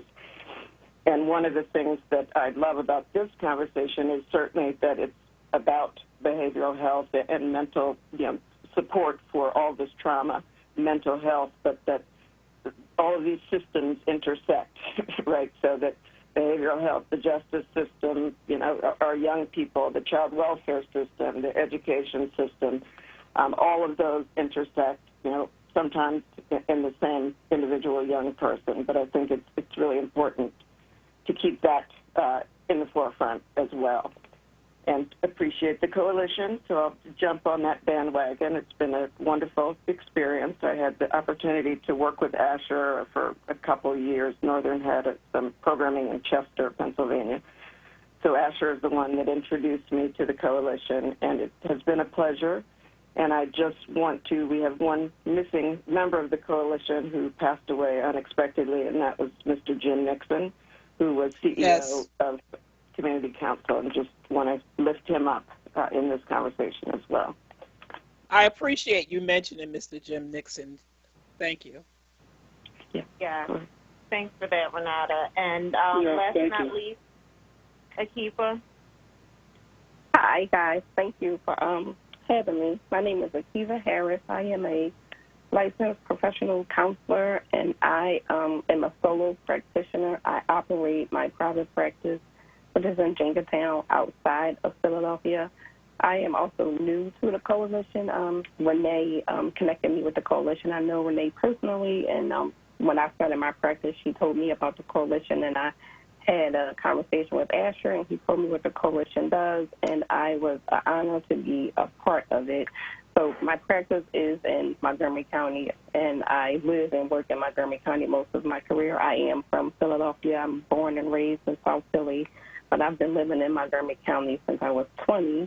And once I entered into the field of, therapy and psychology, all of my experience is in the county. I have worked in places where I was the only black clinician or one of the only black clinicians, or I had only one black client, or maybe I could literally count on my hand the amount of clients that I have worked with that were people of color when I was working for, these organizations that was in the county. And most of my experience, previous to starting my own practice was in substance abuse. And unfortunately, in the substance abuse population, client care is not what's paramount. Profit is what's paramount, and that I literally had jobs where I couldn't sleep at night. So that was one of the main reasons that I started my own private practice, because client care is very important to me. I want to work with people who look like me, and most people of color feel most comfortable with people who look like them because we have that shared lived experience. And that's another reason why the coalition was so important to me to be a part of, because I want to make a difference in the communities where I come from. I grew up in the type of neighborhoods that these communities are in, and it's just important to me to be a part of, as I am new to the coalition. And I joined you guys in the pandemic, but I do look forward to becoming more active when we are able to get back to face-to-face and working together in person. Well, thank you. And we're going to go to a break. And when we get on the other side of the break, we want to get to some of the meat of the stuff. We want to talk about the climate that we're in. We want to hear from you about what you think as individually and what your organizations can do. We also clearly understand that the people who are closest to the ground, who understand from a cultural perspective what delivering these services to our community means, are not necessarily the people who are funded in the city to the level that they should. And we want to, and I'm free to say what I want to say, and I know that as providers you have to be careful about what you say. So we're going to be back with that conversation. You're listening to Black Women's Leadership Council on WURD Radio 96.1 FM, 900 AM, streaming live on WURDradio.com, and we'll be right back. At Bank of America, we believe in the power of collaboration to create jobs and fuel economic opportunity. That's why we're working with local organizations to help people get the skills they need and build a growing pipeline of talent. I'm Jim Dever, Bank of America Greater Philadelphia Market President. Our partnership with Philadelphia Youth Network is just one way we're taking action to help more members of our community. What would you like the power to do? Bank of America N.A. member FDIC, Equal Credit Opportunity Lender. From safe to seamless, convenient to contactless, and local to express, SEPTA is the Philly way to go. Plan your trip at iseptaphilly.com. This WURD Wellness Vignette is brought to you by Keystone First. WURD Radio presents the following wellness tip to support our listeners with mindfulness and motivation as we continue to navigate the pandemic together. This is Halana, your resident expert health and wellness coach, with tips to help you stay well. Let's talk about your choice not to smoke. Now, of all the healthy lifestyle choices you can make, this could be the most important. Did you know that smoking causes cancer, heart disease, and even type 2 diabetes? Smoking is also responsible for upwards of 440,000 American deaths per year. Here's the thing. When you smoke, it becomes difficult for the blood in your body to flow freely, often leaving you tired and cranky. It also contributes to the decrease in circulation, which can severely affect your immune system. In a time where we need our immune system to be in tip-top shape to keep us healthy and safe, choosing not to smoke is one of the best choices you could make. Commit to living smoke-free today and boost your immune system in as little as 1 day. Let's choose to strengthen our immune systems, improve our lung function, and decrease our risk for stroke or heart attack by not smoking. Choosing not to smoke is something we can all do to support our overall personal and community health. Go ahead, commit today. Stay well with WURD. Happy, healthy living. Stay well with WURD. Connect with us at wordradio.com. This WURD Wellness Vignette was brought to you by Keystone First. For more information, visit KeystoneFirstPA.com. The Black Words Book Club. WURD Radio's monthly conversation on books that explore the African American experience through social, economic, and environmental justice issues. Tune in the second Tuesday of every month on Evening Words with Nick Taliaferro, 4 p.m. till 7 p.m. The next book for May is Living in Color by Tommy Davidson. Be sure to listen live, as Nick Taliaferro will hold a contest for a giveaway book bundle that consists of 4 titles from Kensington's Defina's Authors of Color's newest release. Don't miss it. Tuesday, May 11th on Evening Words with Nick Taliaferro. Attention for WURD members. Get your copy and receive a 20% discount when you purchase at Harriet's Bookstore or Hakeem's Bookstore. For more information on the Black Words Book Club, visit wordradio.com. The Black Words Book Club is sponsored by Defina. Defina is an imprint of Kensington Publishing Corporation, America's independent publisher, concentrating on authors of color.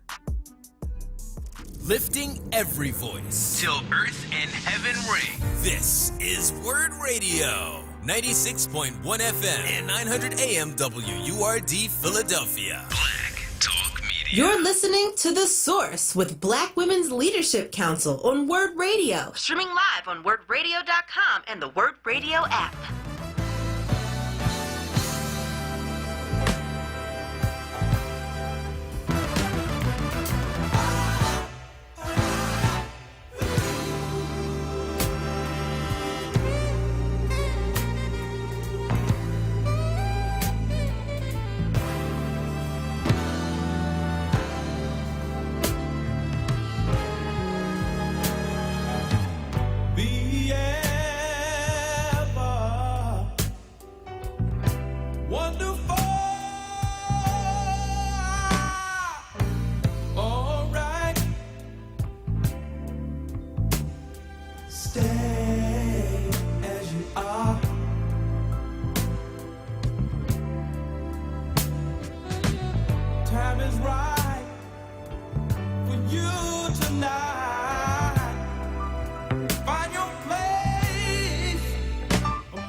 Are you looking for a job? Well, WURD has got you covered. We just launched a brand new job portal featuring jobs from some of Philadelphia's leading companies and arts organizations. If you go to the portal right now, you will see jobs from WURD Radio, the Kimmel Center, Her Foods, Always Best Care, WURD Radio, and more. Apply for a job today. Go to our livelihood website at wordworks.com. That's WURD works.com and click jobs.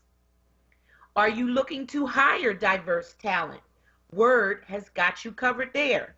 We just launched a brand new job portal to help connect you with diverse talent in Philadelphia and beyond. If you would like to have your jobs featured on our job portal, give us a call at 215-425-7875 or send us an email at sales@wordradio.com. Check out the job portal today on our livelihood website at wordworks.com. That's WURD works.com and click jobs. Thank you. So before we get started in our question portion, I want to go back a minute. I started my career in social work, and I started as a gang worker and then went on to be a social worker, went into in the Department of Human Services. And so I've had a long history before I went off to be union leader and everything else that came after that.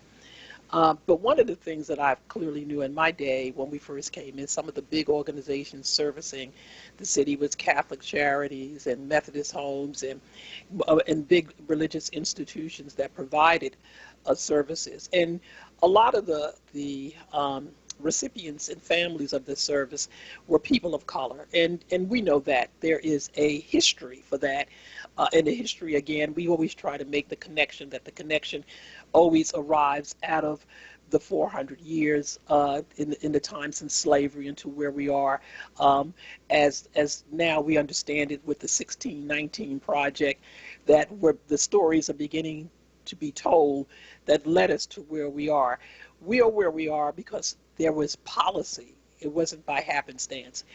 Clear racist institutional policies that were written that kept black people underfoot and down. And right to the point where I was having a conversation, and I know that Reggie and LaJewel and Asher will know that I have these debates all the time with Dennis Cook, who's the CEO of West, and he reminded me of this one thing about slave patrols, and that the policing in the United States grew out of slave patrols, and it was to keep us in our place and to let us know when we were out of our place and to over police us.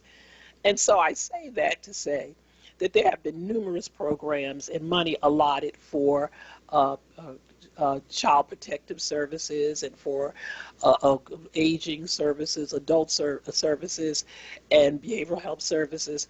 And it is a multi-billion-dollar business.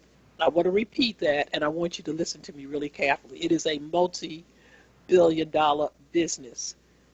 In the city of Philadelphia expends over $3 billion a year in various programs for care.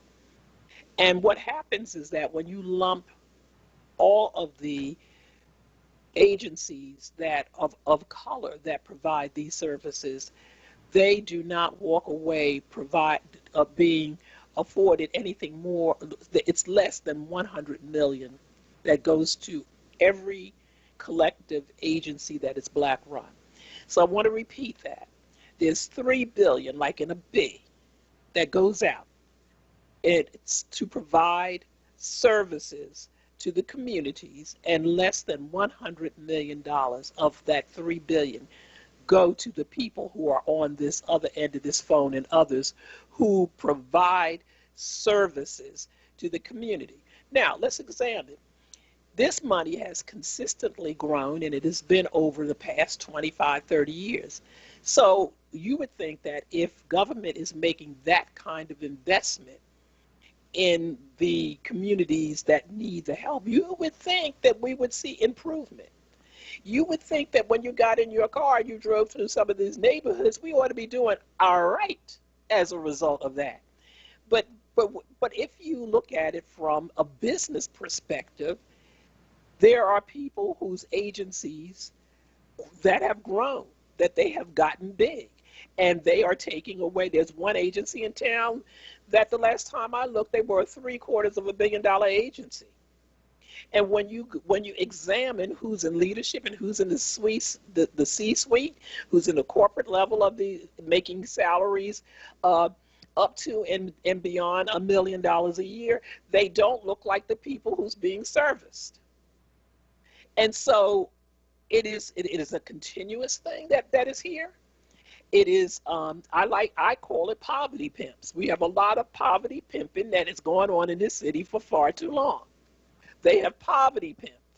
And the end result of that poverty pimping is the devastation that you see in a city the size of Philadelphia that has 27% poverty. And it didn't get there by happenstance. It got there because it was policy. It gets there because it gets played out in front of your eyes every day. Don't believe me? Let's just go back a mere 4 months ago or 5 months ago and look at COVID.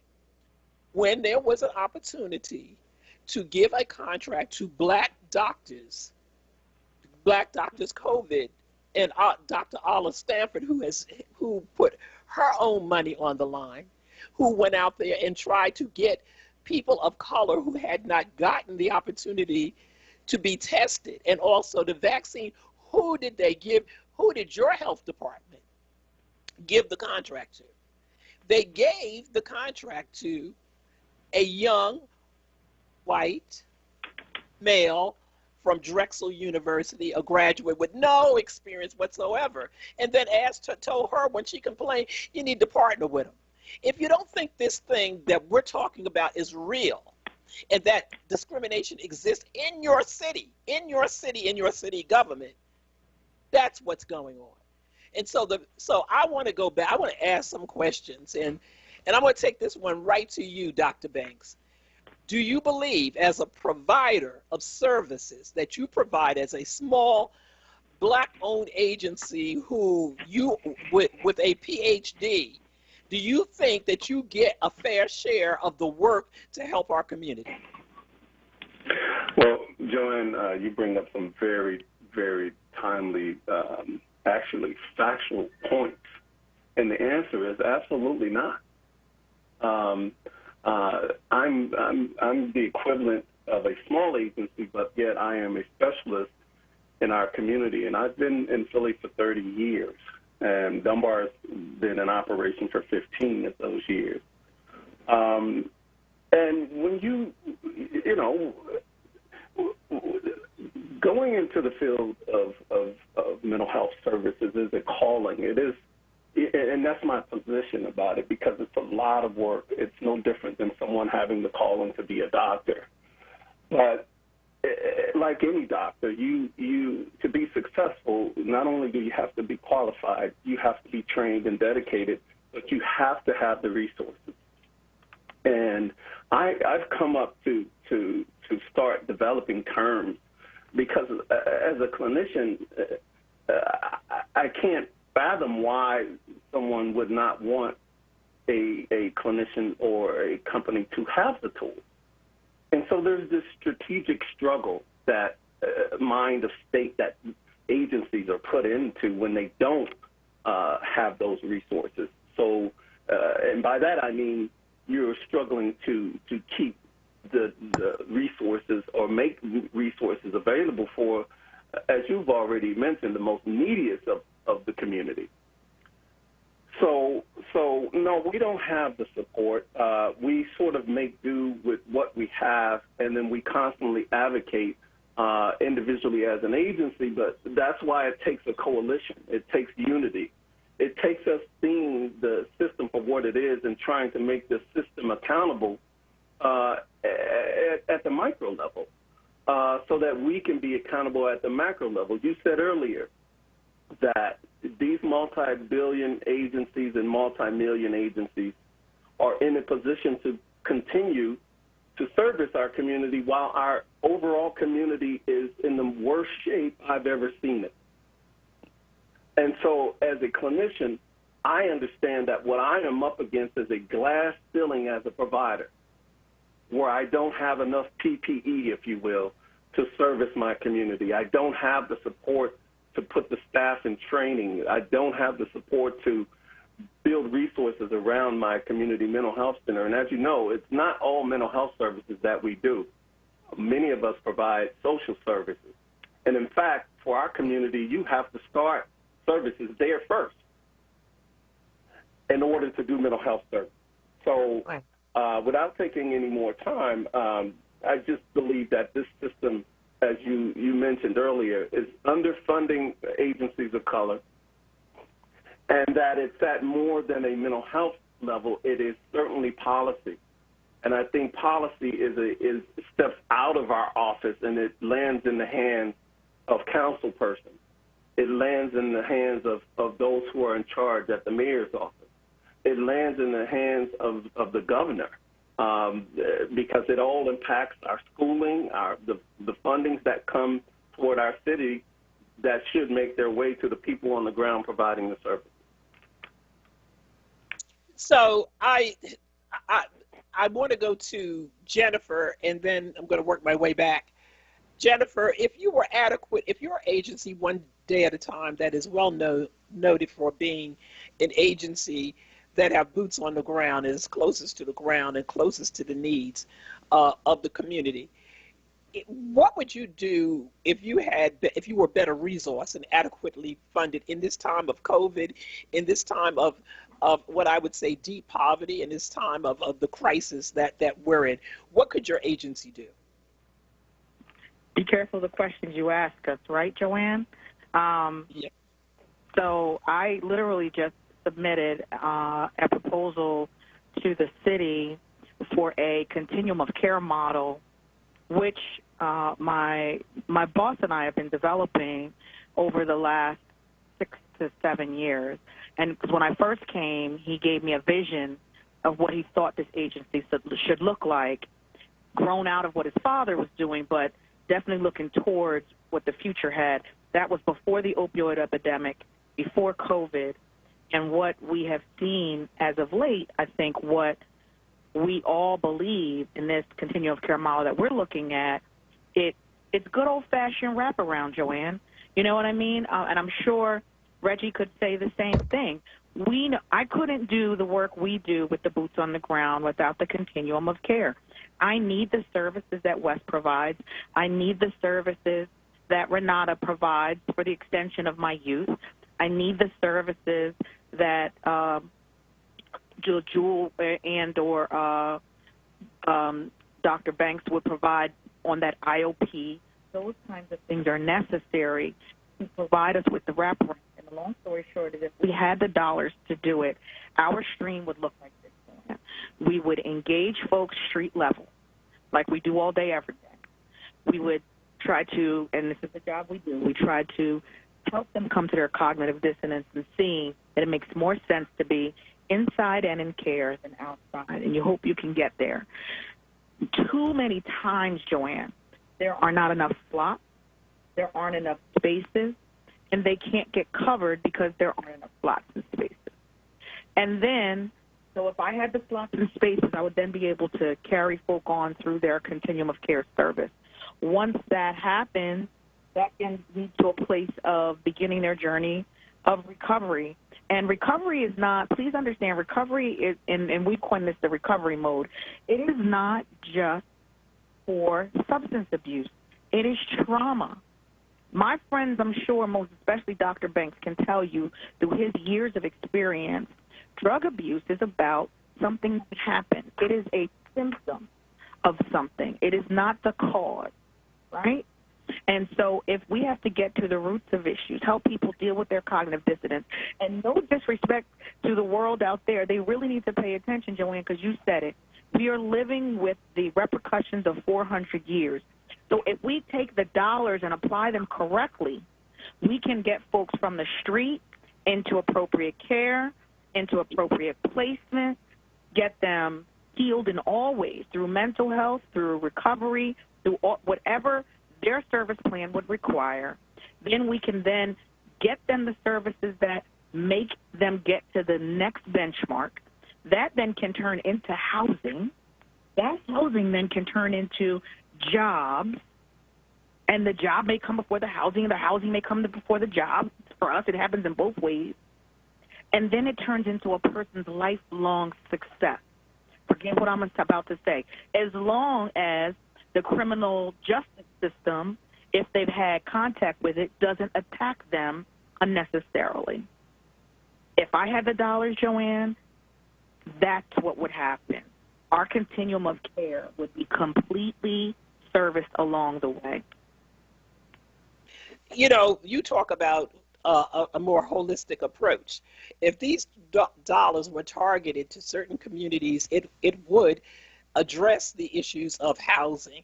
It would address the issues of employment. It would address the health disparity issues, because what we lack is access to money, and we are drained in that area. So I'm going to throw this question out to the whole panel here.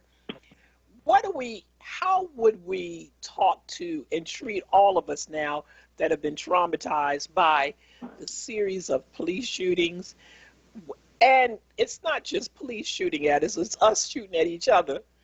And the high gun violence that's in our community and the trauma that is put on us as individuals, as families, at the children. What would you say that we should be doing? The keyword, Dr. Banks. Yeah, I didn't want to take too much time, but I will say this. Joanne, that's a great question. One of the first questions I asked myself when COVID first started was why, and early on, we saw an increase in violence in our community. And I tried to make sense of it clinically. And what I found in just my analysis is that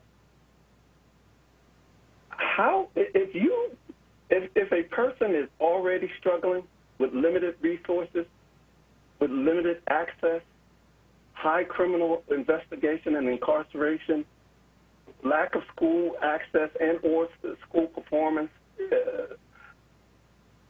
family dysfunction generationally, then you have a COVID, a worldwide event, on top of a community that was already devastated and struggling with systemic issues, then every aspect of a human being's rationality becomes challenged. And the quickest way that the brain responds is emotionally to an incident. So instead of allowing someone to bump into you and say, excuse me, then it becomes, oh, you meant me harm. And this comes from previous trauma. So the person's reacting on an emotional level and not on the frontal lobe cortex where the executive functioning is, where you can rationalize if you truly are in danger and if you need to respond that way. So every incident is a high-level survival incident or a revenge incident, meaning you can't get over the conflict that you have with someone. So you're talking about systematic, traumatic, ecological challenges that impact an entire community so that it's left with nothing else but to respond in the most prehistoric avenues of existence. So you rely on survival, which means I got to destroy you before you destroy me. And how we try to deal with that is you want to put someone in an environment where they're not constantly at a hypervigilant state, that they can reduce that level of heightened fear so that you can begin to reintroduce rationality, meaning problem solving, conflict resolution, and teach them about anger management. You can begin to teach parents who don't have the effective or skill level to increase their parent effectiveness. But remember, even as we try to teach these skills, where are they going back to, Joanne? They're going back into an environment that is not safe. So in any community that you have, there are rules and regulations that that community abides for on behalf of its own safety. So if you go to any community now, they have these next door platforms where you sign up and you help each other with resources and you look for solutions, or, you know, there's this community effort to support one another. And in our community, when you're behind the 8 ball and you have agencies looking to support these communities, we're sort of building that from scratch. And guess what, Joanne? Do we have the competence to do it?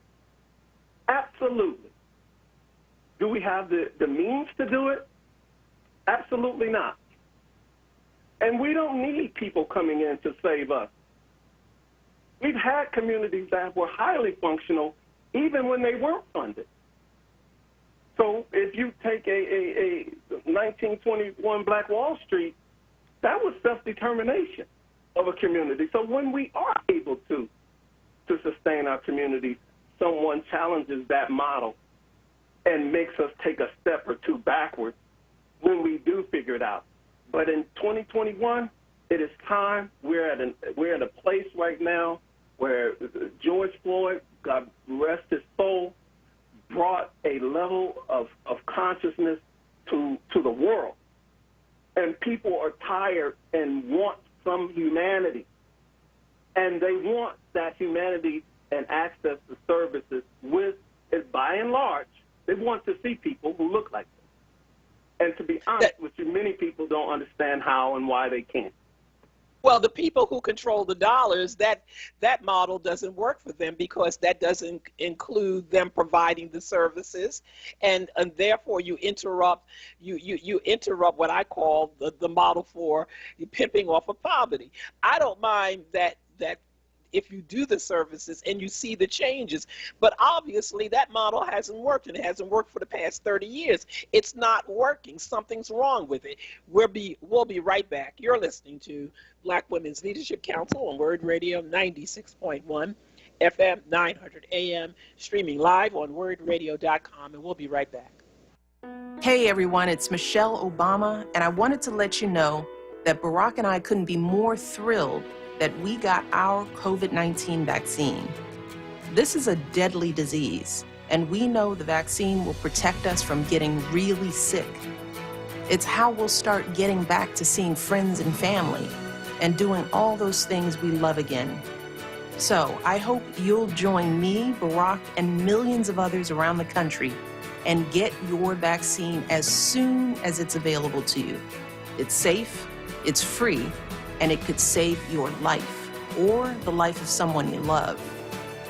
To learn more, just go to cdc.gov/coronavirus. I know it's been a long, hard year, but we can beat back this pandemic. With your help, we can do this. Paid for by the U.S. Department of Health and Human Services. We do all we can to ensure our kids are happy, healthy, safe, and strong. Having high-quality, low-cost health insurance helps make that possible. With CHIP, your child can have medical, dental, eye care, and more for free or low cost. Whether you're self-employed, unemployed, or your employee benefits are just too expensive, CHIP is there for you to help your child be strong. CHIP Strong. Apply or renew today at 800-986-KIDS or go to chipcoverspakids.com. Paid for with Pennsylvania taxpayer dollars. Want the latest in WURD swag? Check out the shop tab on WURDradio.com. Hoodies, tees, and more in a variety of colors. The shop tab on WURDradio.com. Show the world that you're all about black. Talk Media. You're listening to The Source with Black Women's Leadership Council on WURD Radio. Streaming live on WURDradio.com and the WURD Radio app.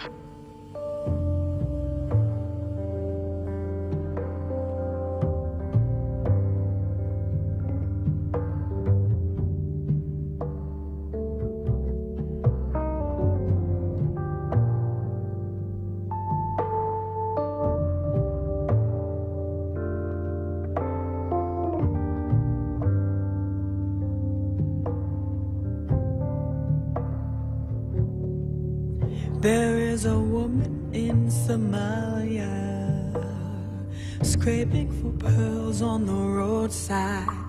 There's a force stronger than nature, keeps her will alive.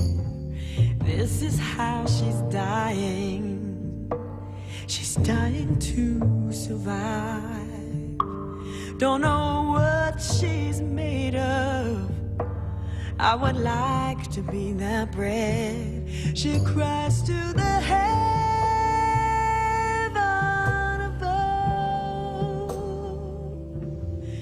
There is a storm. You're listening to Black Women's Leadership Council on WURD Radio 96.1 FM, 900 AM, streaming live on WURDradio.com, and we're back. I want, anyone can jump in on this one, but what do you think we have to do right now for self-care? right at this moment, all of us, what do we need to do for self-care? Because I think we need it. I'll take this one. And it's interesting because I was just having this conversation with one of my clients, before the call today. And self-care is a term that we've all been using like loosely lately. But I feel like self-care is misunderstood. I know for like the ladies, we like to say we're going to get a manicure, a pedicure, a massage, or get our hair done. That's really pampering. Self-care is being attuned to yourself, tapping into yourself, recognizing what your needs are, and responding to those needs appropriately. In regards to all the police shootings that's happening, I think the best thing that we all can do for self-care is to not watch those videos. I know a lot of us feel like we need to be informed, we need to know what's going on, but watching those videos, you are traumatizing yourself. Because if you're watching a video, you see someone who looks like you who is being murdered for no reason whatsoever, you're seeing that happening to them, you can see that happening to you. So first and foremost, I just personally think that we need to stop watching those videos and decrease the amount of time we're on social media, because when something is happening, that's what everyone is posting about on social media. So we're being inundated with this information over and over and over again. Decrease the amount of time that you're watching the news. Cut everything off. Just step back from everything and activate your support system. Surround yourself with people who love you. Surround yourself with people that you feel safe with, people that you trust, people that are supporting you. Because what we all need more than anything right now is love. We need community, we need love, and we just need to come together. Absolutely. I really appreciate that. Rita has a question. I do, and I want to thank all of you today for being on, because this topic is so important, especially now. I think you all heard Joanne talk about the levels of disparity in funding and how many billions of dollars are sent out into the city. But those dollars don't make it to your practices or to the organizations that are serving our community. So oftentimes that means that the largest organization that's getting that $250 million in funding is in our community, but they are misdiagnosing or they are setting up inadequate care plans. And so that's why we see the continuous dysfunction and the continuous trauma that remains in our community go unchecked. And there's no care, or there's no one there that understands how to treat our community. So tell me, any one of you can take this, but what are some of the areas of disparity that you find yourself focusing on to provide more equity in the care that you're providing? Do you have to go behind and then re-diagnose or reassess or deliver a different care plan? What are some of the areas that you focus on where you see the largest amount of disparity? Yeah, well, I can answer that. This is Renata. I mean, I'd say first to the point of resources, both, you lifted up, and Joanne and Reggie. I don't think it's by accident. We're an $8 million organization in the scheme of what we're talking about, small, and not benefiting from those resources. So, my worst day, I feel like it's intentional to, to get rid of these smaller organizations and continue to build the larger ones. But, I think one of the gaps that we see, both with the increases in violence and the COVID, is a lack of programming across the city. So I'd say, not just for Northern. We have a wellness and resiliency program that right now draws from young people across the city, ages 8 to 14. all of whom have dealt with trauma, before this current trauma, as well as staff. One of the areas that for me is the widest gap is that for our kids, and again, these are kids from across the city, there's no support or nothing for them once they turn 14 in our program and graduate, quote unquote. There's not a similar type of program across the city. We've talked to the city about this, but I see the biggest dearth there, and us really trying to sort of fill that hole by having, someone to come back and volunteer, just to try to keep them off the street and engaged in something. So that, to me, is the biggest dearth, that the reach. None of us have the resources really to have the reach that we need to, and the partnerships, which also require resources. Hi, this is Asher. I just wanted to add to that, if I could, in terms of closing the gap, and certainly you can see the talent of the members of this coalition and how they come together, and we come together to support one another. And I want to talk about the successes of what we were able to accomplish with this coalition about closing the gap. And one of the gaps we saw was within our RFP processes, which is the request for proposal, which a lot of our services come through, so we have to write a proposal and submit it. And one of the things we found with some of the language in the proposal is that some of our agencies could not apply. They were doing extremely good work in the communities they were servicing, and it was because of the financial requirements. Didn't mean that that agency could not be successful in doing the work, but it was a policy that did not work because it limited the agencies that could do the work, and we were able to change that language so that in a way that an agency that is working in that community and doing successfully well within that community has an opportunity to provide that service and continuing to provide that service. Well, that's great.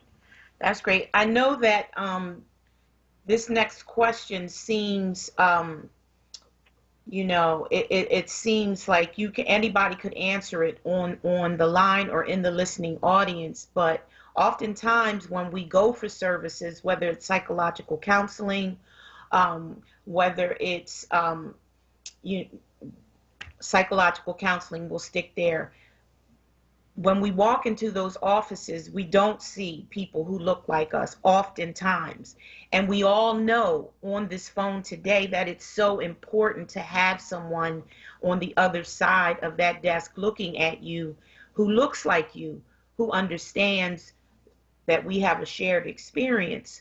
So if you could tell the listening audience why it's important to have a culturally competent caregiver on the other side, what would you say?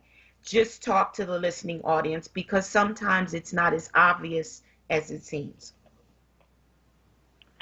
Yeah, this is Jennifer. I'm going to jump in on this one, and I'll be brief. I purposefully, and I'll use myself as an example, purposefully seek out excellent women for my health care. There's a reason for that, because I hope that woman would have a shared experience, whether it's my pulmonologist, my OBID, whatever it is. Yes. The same thing, we apply that same type of philosophy at ODAT. 60% of our workforce are former clients or our peers who have lived the experience. And that is purposeful, because we are not just an organization, which I think some people still live and think of ODAT in its old sense of a recovery organization. It is not. We are a human service organization. We support folks in healthcare. We support them with workforce development. We support them in all kinds of ways through this peer process. If we have an individual that successfully comes through the peer process, successfully comes through the recovery process, and they graduate out of it, we've seen a lot of potential. 9 times out of 10, through that counseling and peer process, that person's made their own wishes heard and said, I'd like to apply for a job. I've had the advantage of working with, Naisha, and Naisha was so welcoming. I want to provide that to somebody else. I want to help them. My manager and my outreach, which is, and I proudly say, the most successful outreach team in the city, regularly sought after by the managing director's office because she's a master's level peer. She started out as a client of ODAT 20 years ago.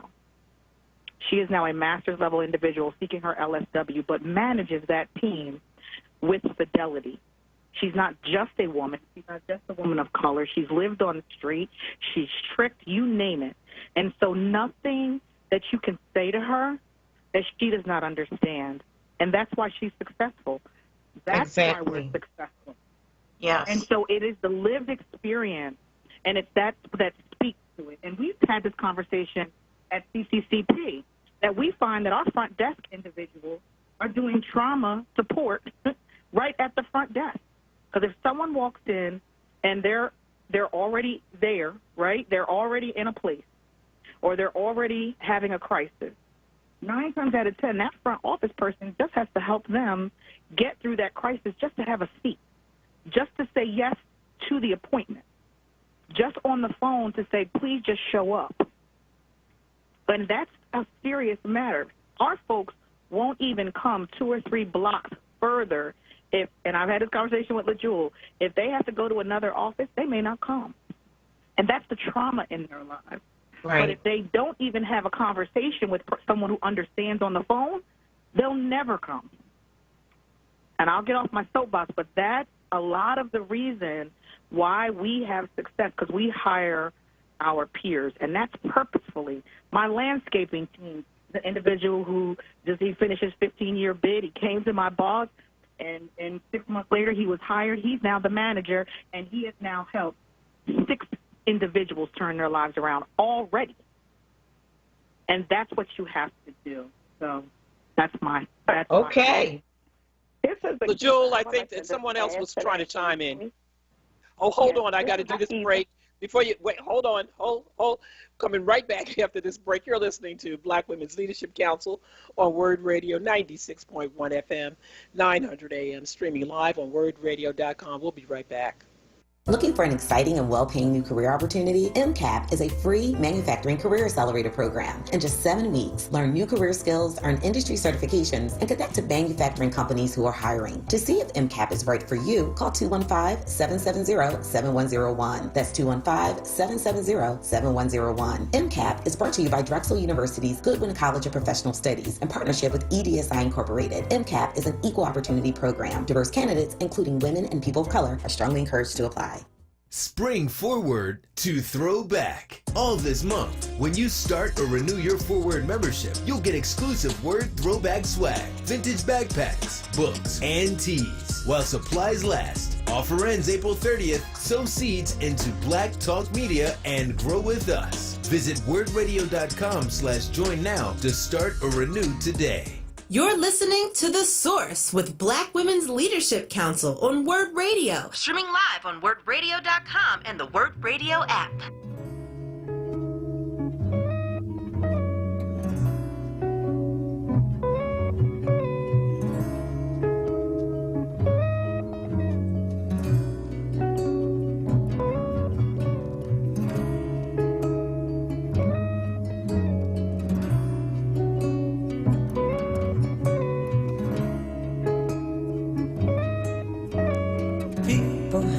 In hand, have I lived to see the milk and honey land, where hate's a dream and love forever stands, or is this a vision? You're listening to Black Women's Leadership Council on WURD Radio 96.1 FM, 900 AM, streaming live on WURDradio.com. And we're coming to the end of the show. It's really going really fast. And so I thought I heard LaJewel trying to come in. And so we're going to wrap up. LaJewel? Yes, really fast. I just wanted to add to that statement about the importance of having someone that looks like you and is able to receive you well at that door. So a few years ago, Black Women's Leadership Council took a lead on this, and you got us in front of, you, Joanne Bell, got us in front of the governor, and we were able to pitch to the governor an appeal about making the services culturally competent and making sure that RFPs come down the line. And so I had the opportunity to read to him a passage from Maya Angelou where she describes being in crises and having enough wherewithal to go to a clinic. And she gets in there, and she is received by a white man. So she is immediately turned off by his disposition and the way that he receives her, because she's already in crisis and she doesn't want to sit down and explain her blackness and explain her womanness and explain why she could possibly be in a crisis right now, right? And so it's just at that very basic level. And I always say restaurants are very successful when they have hostess receive you knowing that you're hungry, right? Knowing that you come in this restaurant and they treat you that way, that you're ready to eat. That's the reason I came into this restaurant. And it's that same philosophy when you enter into any of these mental health clinics. No, the front desk people have to know that I'm possibly in crisis and I need services. And so there's a layered assessment, but at the very basic level, I need you to just see me and acknowledge me and acknowledge that my issues could be very real. And that is the reason why we have to have culturally competent staff. Yes. LaJewel, and I think about this and I have to laugh. So, Black women like to spend a lot of time pampering and stuff and getting the nails done and, the feet done and the hair done. And a lot of Black women, they'll go to a variety of places, nail salons and stuff. Yeah. But one thing that Black women don't allow you to do, unless you're another Black woman, mess with their hair. Yeah, that's right. That's right. You're not getting that hair. Okay.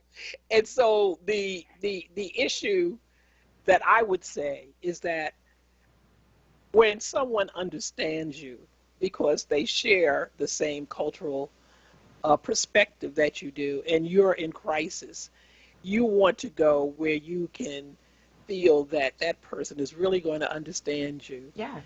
And that you don't have to explain yourself.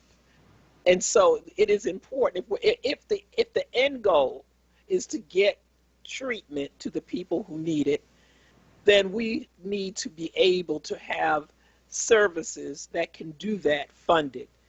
And we need to have I've had this conversation with City Council before, with many members in City Council.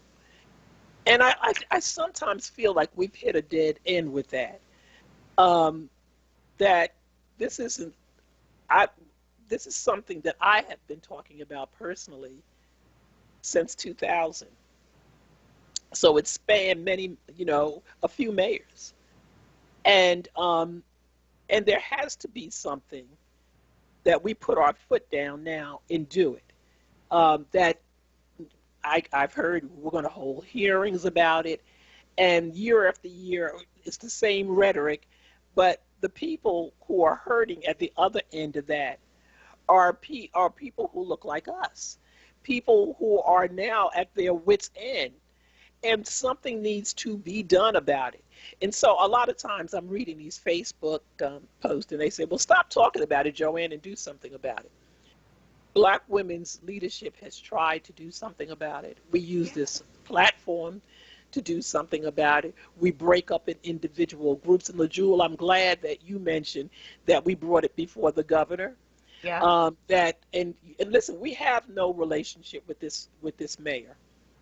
And the mayor is not interested in hearing what Black women's leadership has to say. And the only thing, and we tried to change who the mayor was, and it didn't happen. But what we want you to be mindful of, we're going to have a long list of things that we're going to ask of anybody who wants to be the next mayor. Because voting, who you vote for matters. We learned that lesson with Donald Trump. Who you vote for matters. And before I want to give who's going to do the closing for you guys? Who's going to speak last? Kent, Executive Director? Sure, I'm still here. Yeah. Yes, give us a closing because we're getting ready to close out. So the first thing I'd like to say, Joanne, is thank you for the work that you're continuing to do again, and thank you for having us on.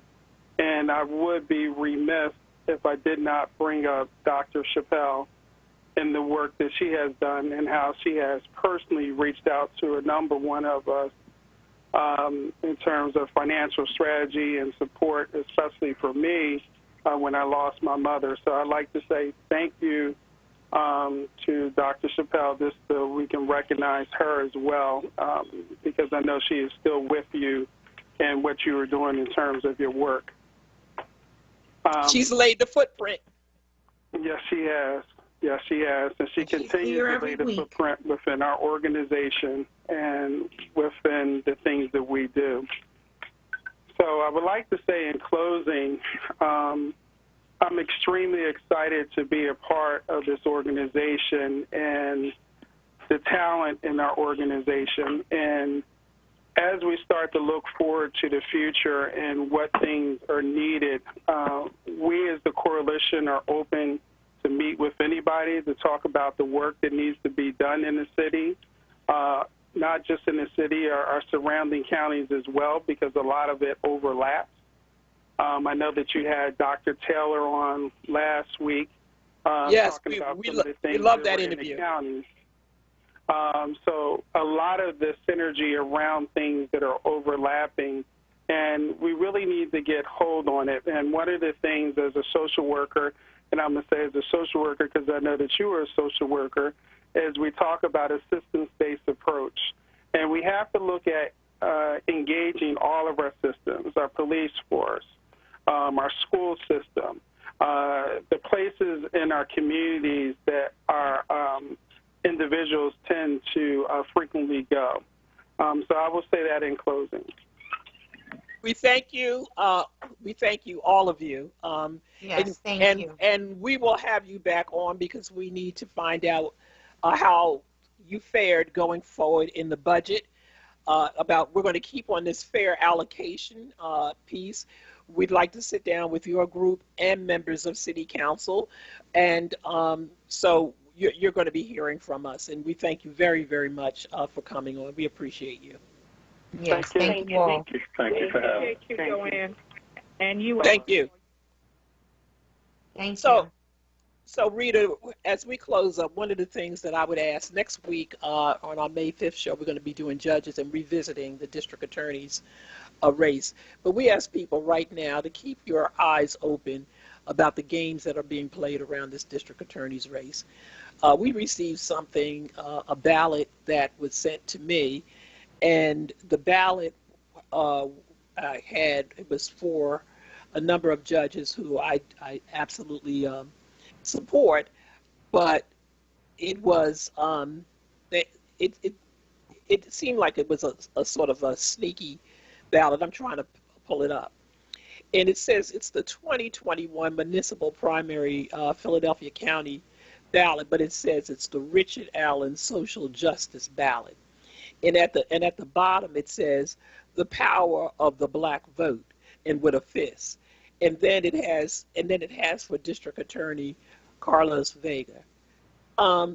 These are the kinds of paid Really? games. Yeah, these are the kinds of games that are being played on the street right now. These are the games where people are getting paid to mislead you. People are getting paid to play you, and then when the time comes and things return to the way it used to be, and you call up that your son has been arrested, he's locked up, he got accused of this, and he got a charge of that, or your daughter, or your husband, or you yourself, and then you had in the DA's office a strict prosecution and sent your children away, and it returns to everything that it had been under Len Abraham and all of the DAs before. You're going to deserve it. You're going to deserve it. If you don't open up your eyes and look at what they're trying to do. I mean, Joanne, it's just like when Mayor Kenny was running for a second time, and we laid so much information out week after week after week. We had a scorecard. We talked about the soda tax. We talked about the police budget. We talked about so many things, and still we had the same outcome. Now, when George came on earlier today and he called it on at the beginning of the show, saying it wasn't going to be a good turnout. We don't have to listen to that. We can still make a difference. We can still turn out, and we can still make a difference for our community. But if you fall for the rhetoric that's being put out there, then you get what you deserve. We're going to read next week the story of Anthony Wright, who was a 20-year-old who was arrested and charged with the rape and murder of Louise Talley, who was a 77-year-old widow and who was brutally murdered. And then from the date of the arrest, in the next 25 years, Mr. Wright maintained his innocence. And it turned out DNA proved that he was innocent. And when the trial came back up against, guess who was the prosecutor who wanted to re-prosecute him on false evidence? Exactly. Carlos Vega. Carlos Vega. And he was proud of it. He was proud he was going to re-prosecute. And so then we thank you, because we're going to end. And we'll be back next week, and we'll have a full discussion. See you next week. All right. See you next week. Every part of me